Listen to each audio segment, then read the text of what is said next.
Hey, to check heart rate on your Samsung Galaxy Watch 7, first of all, you will have to grab your watch and you will have to start scrolling into the left side until you find option to add different tiles.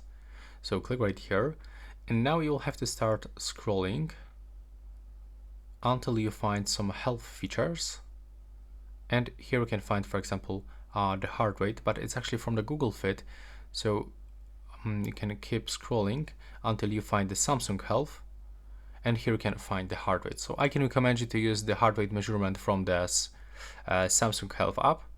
So simply tap on it once, and now you will add this into main screen. So now when you put your watch on the wrist, after a few moments you will find your measurement. So you will have to wait just for a few seconds and you will get your beat rate per minute. And this is it for this video. Right now, please subscribe to my channel.